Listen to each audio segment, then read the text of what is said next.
আচ্ছা দর্শক, আমার মতো আপনারাও কি একটু অবাক হয়েছেন? হঠাৎ বাবু এত ভালো হয়ে গেল মিমের চোখে? রহস্য কি? কুছ তো গড়বড় হ্যায়। যেখানে কিছুদিন আগে সাবিনাকে শিখিয়ে পড়িয়ে দেওয়া হলো যে বাবুকে যেভাবেই হোক দর্শকদের চোখে ভিলেন বানাতেই হবে, সেটা কমেন্টের মাধ্যমে হোক, মুখ দিয়ে বলে হোক, ভিডিওতে কয়েক দফায় বলা হোক, বিভিন্নভাবে বাবুকে ভিলেন বানাইতে হবে, কারণ লোকজন মিমকে ভিলেন ভাবতেছে। তো এখন হঠাৎ করে বাবু ভালো হয়ে গেল কি করে? অল্প কয়েক মাসের ব্যবধানে বাবু ভালো হয়ে গেল, আর আলহামদুলিল্লাহ বলা হচ্ছে যে আলহামদুলিল্লাহ বাবু খুব ভালো ছেলে। তাহলে সাবিনা কেন সারাক্ষণ বলে, বা সাবিনাকে দিয়ে কেন বলা হয়েছে যে বাবু খুব খারাপ ছেলে? কারণ নিজের উপর যেন দোষটা না পড়ে। কত বড় পাক্কা খেলোয়াড় এই ভুতুরি মিম। তো আসসালামু আলাইকুম, সবাই কেমন আছেন? আশা করি খুব ভালো আছেন, আর দোয়া করি আপনারা যেন সবাই ভালো থাকেন। সো লাইক দিয়ে ভিডিওটি দেখা শুরু করে দেন এবং অবশ্যই শেষ পর্যন্ত আমার পাশে থেকে ভিডিওটিকে সাপোর্ট করবেন, কমেন্ট করবেন, আর সাবস্ক্রাইব করতে কিন্তু ভুলবেন না। তো এবার আসি মিমের আজকের ভিডিওটা থেকে। গতকালের ভিডিওটাতে। গতকাল আমরা কি দেখলাম? যে মিম তার বন্ধুকে ট্রিট দিতে নিয়ে গেল। কার জন্য? তার জন্মদিনে। কত বড় মনের পরিচয়, কত মহান ছিল মিম। দর্শকরা তো একদম গলে গলে পড়তেছিল যে মিম তুমি এত ভালো, তোমার জন্মদিন কোথায় বাবু তোমাকে ট্রিট দিবে। এখানেও কিন্তু বাবুকে ভিলেন সাজানোই হয়েছে, পাক্কা খেলোয়াড়। তো যেখানে তোমাকে বাবু গিফট দিবে, বাবু তোমাকে খাওয়াবে, সেখানে বাবু তোমাকে কোনো গিফট না দিল, তুমি তাকে খাবার খেতে নিয়ে গেছো। এখন দেখেন, বন্ধুকে ট্রিট দিতে নিয়ে গেল, অথচ সেখানে কোনো খাবারের ভালো দোকান খুঁজে পাইল না। যাই বা খাবারের দোকান খুঁজে পাইল, তাও নাকি সেখানকার খাবার ভালো না। এবার যাও বা খাবার পেল, কিন্তু বন্ধুর কপালে খাবার জুটলো না। বন্ধুকে ক্যামেরা হাতে ভিডিওই করতে হলো। তার কপালে শেষ পর্যন্ত কি জুটেছে সেটা দেখার ভাগ্য আমাদের হয়নি। কারণ কি, বন্ধুর কপালে কেন খাবার জুটলো না দর্শক? একটু ভাবুন ভাবুন ভাবুন। কারণ হচ্ছে বন্ধু জন্মদিন ভুলে গেছিল, তাই পানিশমেন্ট তো বানতা হ্যায়। তাকে কেন খাবার খাওয়াবে বলেন তো? ফ্রিতে তো মিম নিজেও খায় না, তাহলে বাবুকে কেন ফ্রিতে খাওয়াবে? তো গতকালের বন্ধুর ওই রকম অবস্থা দেখে, এই যে শুধু ভিডিও ম্যান হিসেবে কাজ করেছিল, তো সে তো নিজেই এই চাকরিটা গ্রহণ করেছে। চাকরগিরি করবে, তার বিনিময়ে 3 বেলা ভাত খায়। তো আমি গতকালই বুঝেছিলাম যে আজকে তো কিছু একটা হবে, সেটা তো হতেই হবে, না হলে তো বন্ধুর মুখ রক্ষা হবে না। তো এই যে আজকে বাবু সরি লিখে একটা নাটক সাজালো, কেন কেন কেন?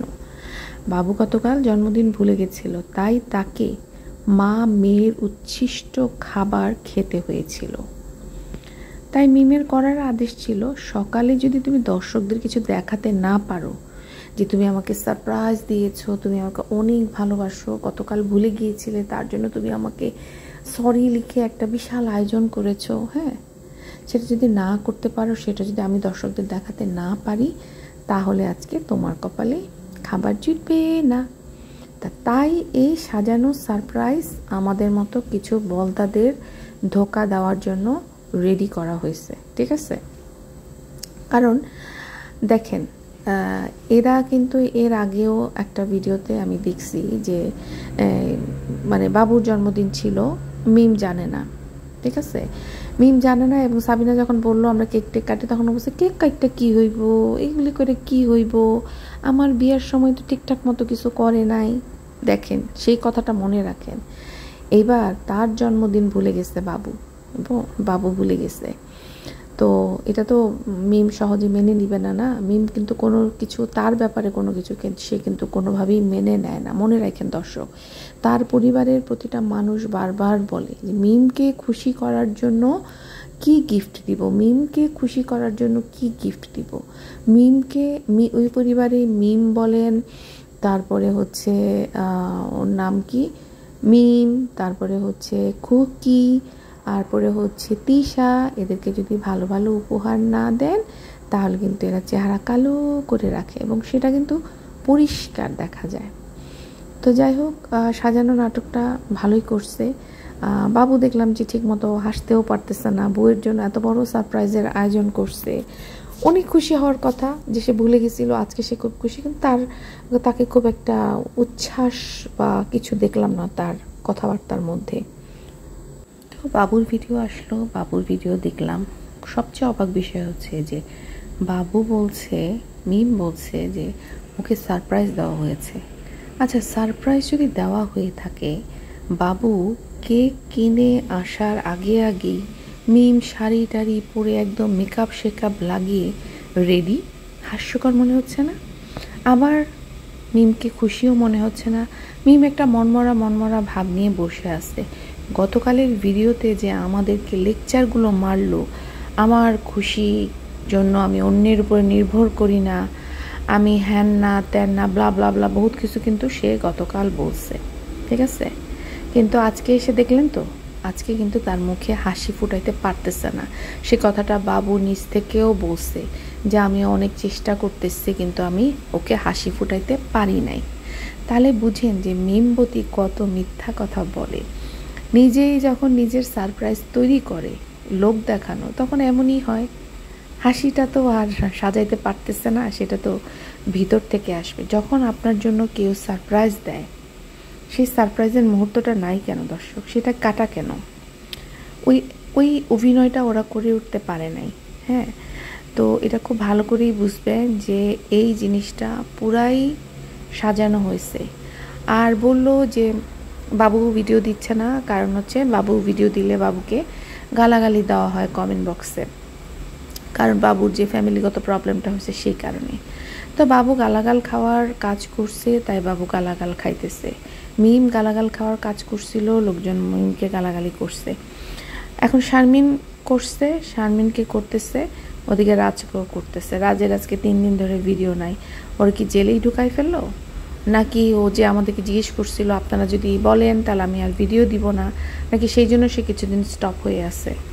ওইদিকে বাটপার বিল্লাল দর্শকদেরকে একই রকমভাবে ধোকা দিয়ে যাচ্ছে। ভিডিওতে বলছে যে আজকে, গতকালে বলছে আজকে শারমিন আপনাদের সঙ্গে সব কিছু শেয়ার করবে, ঠিক আছে? লাস্ট গিয়ে যখন বলল তখন বলছে শারমিন উধাও, শারমিন অন্যায় করেছে, প্রশ্রয় দেয় না, সেজন্য সে উধাও। আবার সেই অন্যায় শেষ করে আজকে শারমিন কপাগপ খাইতে বসে গেছে। হ্যাঁ, একদম মানে ওকে দেখে বোঝার উপায় নাই যে ওর সংসার ভেঙে গেছে। 4 মাসের সংসার ভেঙে গেলে মানুষ কেমন আউলা হয়ে যায়। আর ও যেভাবে খাইতেছে, হ্যাঁ, একদম ভ্যাচকা মেরে যেভাবে খাচ্ছে, ওকে দেখে বোঝার উপায় নেই যে সংসারে কিছু ঘটছে। আর এদিকে এই বিল্লাল বলেই যাচ্ছে আজকে সব খোলাসা করব, আমাদের ফ্যামিলির যে সমস্যা হয়েছে সেটা সম্পর্কে জানতেও পারবেন, দেখতেও পারবেন। সেটা আমরা দেখছি। কি দেখছি? বাজার থেকে কুমড়া আনছে, সেই কুমড়া দেশি না বিদেশি সেই নিয়ে কথাবার্তা হইতেছে, এবং সেটা খাওয়ার পরে সেটার উপরে পরীক্ষা নিরীক্ষা চলতেছে। আরও দেখলাম, গত কয়েকদিন ধরেই শুনতেছি যে সারাফাতকে গোসল করানো হবে নিম পাতা দিয়ে। গত কয়েকদিন ধরেই সারাফাতকে গোসল করানো হবে, কিন্তু সারাফাতের আর গোসল হচ্ছে না। তো এই বাটপার যে শুরু করছে, এই জমি কিনবে দেখে লোকজনকে মানে বোকা বানাচ্ছে, মুরগা বানাচ্ছে, আর কি বানানো যায় সব ধরনের কিছুই বানাচ্ছে। অন্যদিকে দেখলাম যে আমাদের তিশা ম্যাডাম হয়তো চলে গেছে, কারণ সে বলল যে সে চলে যাবে, সেজন্য সে তেল কিনতে যাচ্ছে। তার নাকি মাথায় চুল গজাইছে, তো সেই তেল কিনতে যাচ্ছে। কারণ ওই তানজিলার যে শাশুড়ি, সে হচ্ছে আপনার চুল পড়ার বা চুল গজানোর তেল বানায়।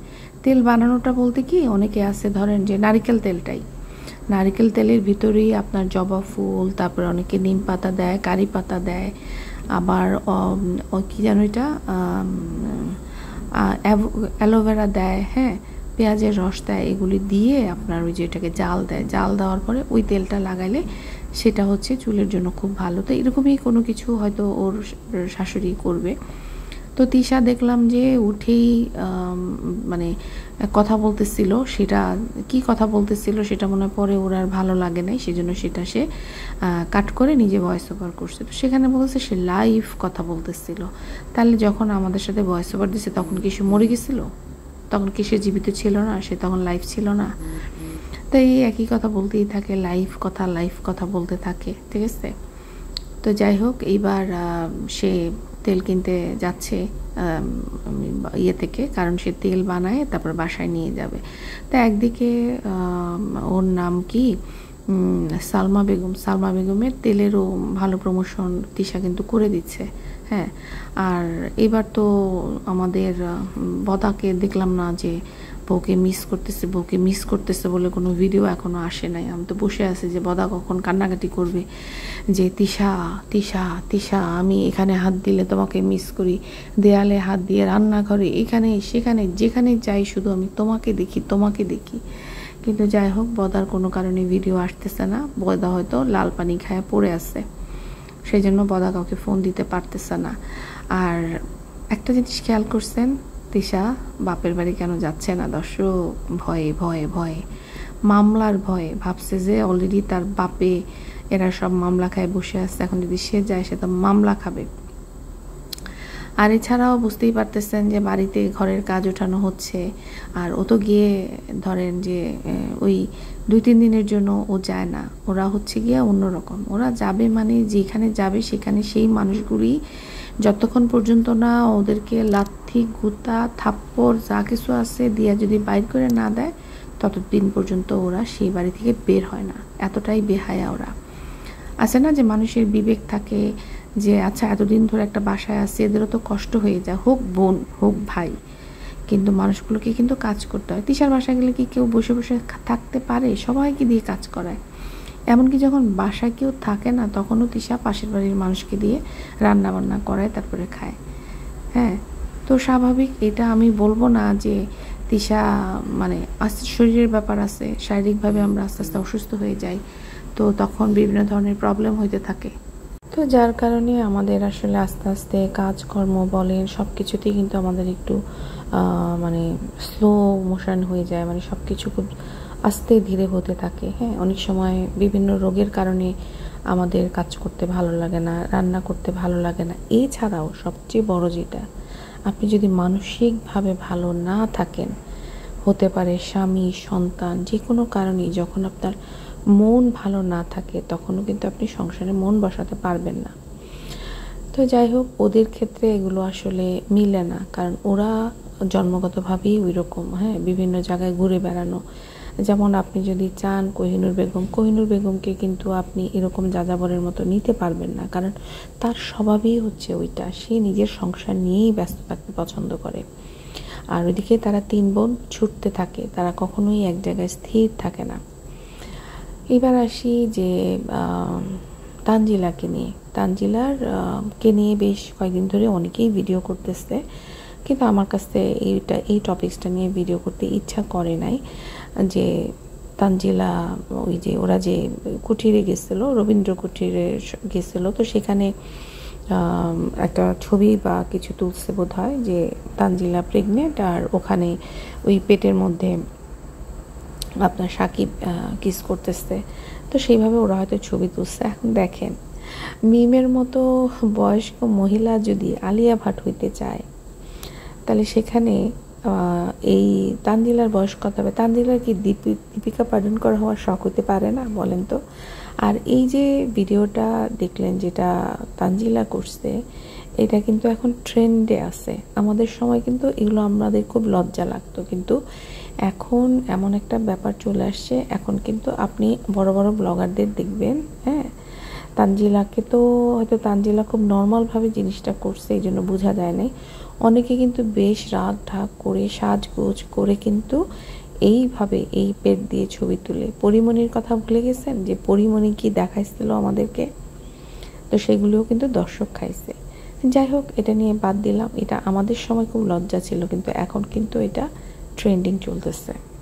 তো আজকে আর ভিডিওটা খুব বেশি বড় করব না, তবে যাওয়ার আগে এটুকুই বলি যে খুকি কিন্তু ঢাকাতে চলে আসছে। কারণ মিম তো আর ঢাকা শহরে থাকবে না। আর মিম যখন একবার গ্রামে চলে যাবে আর তো আসবে না ঢাকা শহরে, কারণ আগে তো চাচার ভাষায় এসে উঠতো, এখন তো আর সেটা নাই। ঠিক আছে, তো সেই জন্য সবাই এখন আসতেছে। তিশারও আসার কথা ছিল, কিন্তু তিশা কোনো কারণে আসতে পারছে না। হ্যাঁ, এখন যেহেতু মিম আর আসবে না ঢাকা শহরে, এই জন্য মিম সব জিনিস দেখে নিচ্ছে। এমন ভাব করতেছে মনে হচ্ছে যে মিম 7 সমুদ্র 13 নদী পার হয়ে কোনো হয়ে অজানা দেশে চলে যাচ্ছে, যেখান থেকে আর আসা সম্ভব না। এর আগেও মিম বলে গেছিল এই চলে যাচ্ছি, আর ঢাকা শহর আসবো না। তো তারপরে আবার আসছে।